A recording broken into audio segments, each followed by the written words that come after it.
Hello CUETians, I am Diksha and today I am here with 10 must reads for your CUET preparations. So before we start, tell me one thing. Do you really want to crack this exam? I know your answer is yes. Now tell me, do you think you can crack this exam? Again, with the confidence, say yes. Your answer should be yes. But tell me, do you know what you should read and how you should read to fulfill this endeavor of yours?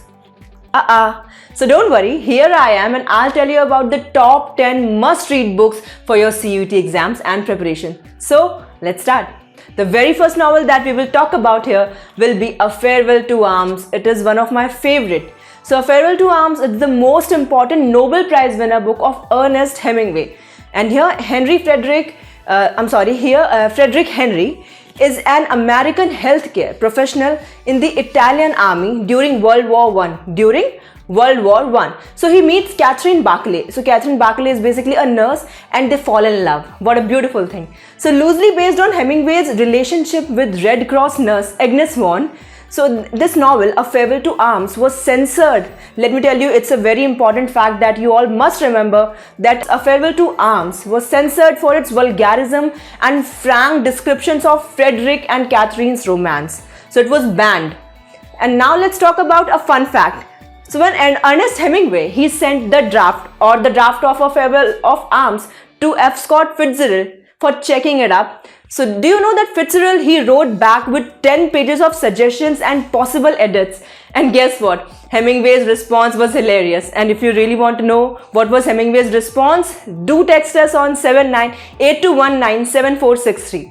And from CUET examinations point of view, this book should be given a heavy weightage. The second book that we will talk about will be Women in Love by D.H. Lawrence. So let's talk about it. It's a sequel to The Rainbow. If you have read Rainbow, so it's a sequel to The Rainbow.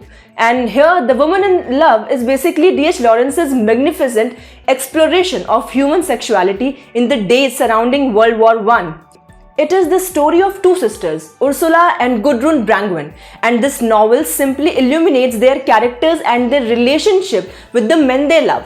And now comes the most important information, and that is the character of Ursula. And this character of Ursula was based on Lawrence's wife, Frida. Yes, Lawrence's wife, Frida, is actually the person who is behind this character, and Gudrun was loosely based on the writer Catherine Mansfield. So if we talk about the character Gudrun, it was based on the writer.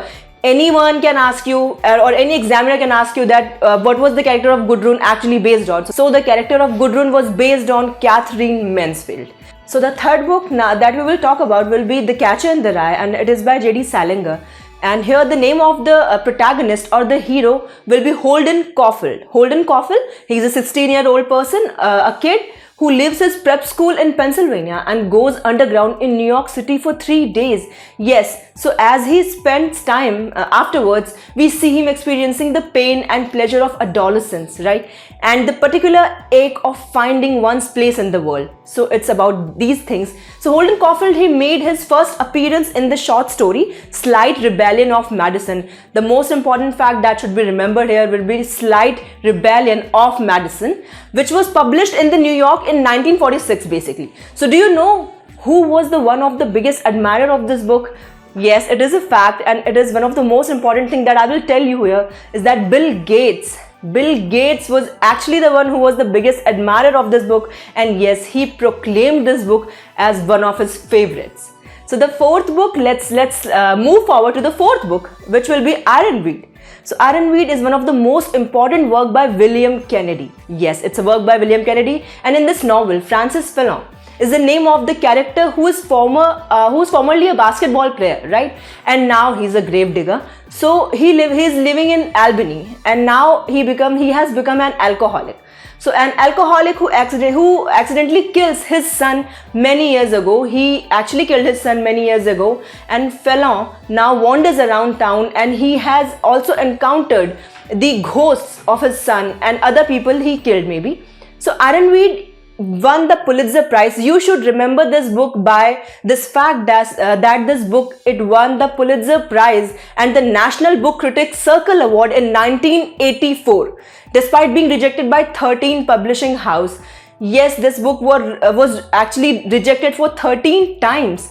So remember this thing and do not forget this. So now we will talk about the fifth book under this category. So the book's name is Lord Jim. It's one of my most favorite books by Joseph Conrad. Joseph Conrad is one of the greatest writer you will ever read, right? So Lord Jim here is primarily the story of Jim, who is a sailor and who has abandoned a sinking ship and its passengers to die, right?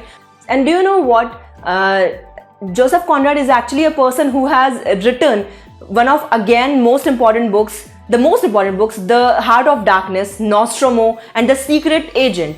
He is regarded as one of the greatest writers to write in English despite English was his third language. Yes, you do remember this fact, and do not forget this fact that English was the third language for Joseph Conrad.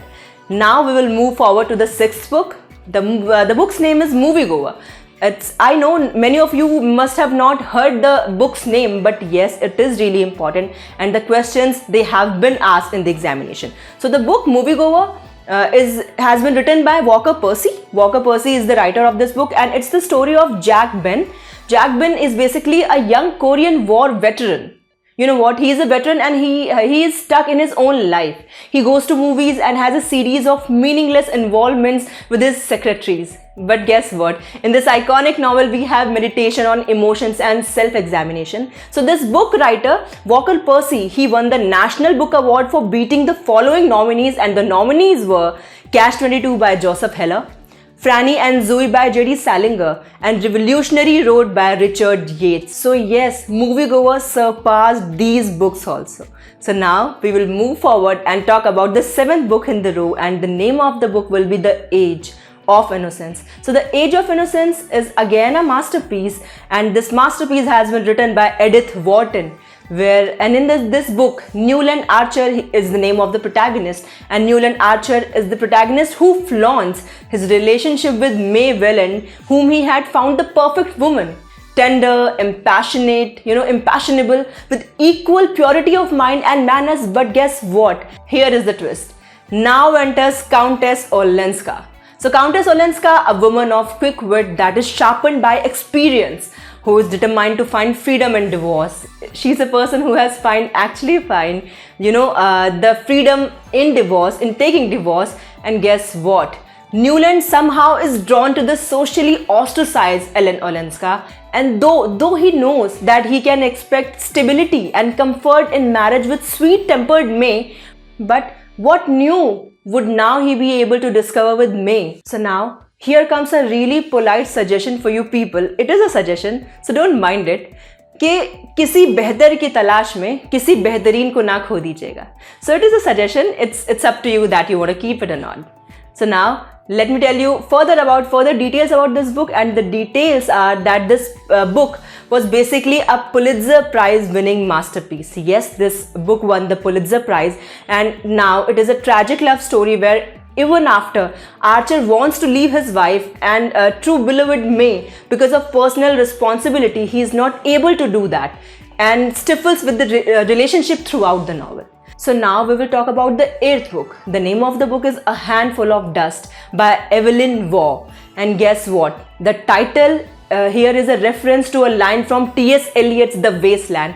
And the famous line says, "I will show you fear in a handful of dust."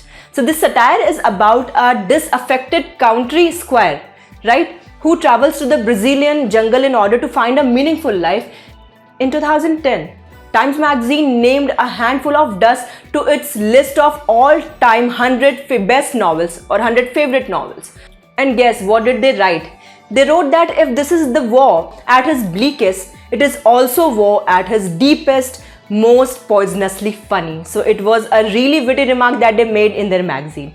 So now let's move forward to the ninth book, and the name of the book is Heart of Darkness. It is, again, we have heard about Joseph Conrad and read about Joseph Conrad. So it is one of the top 10 modern books that falls under this category of must read of your CUET preparations. So now this book is by Joseph Conrad originally, and this book was published in 1902 and written several years after Conrad's tiring stay in Belgian Congo.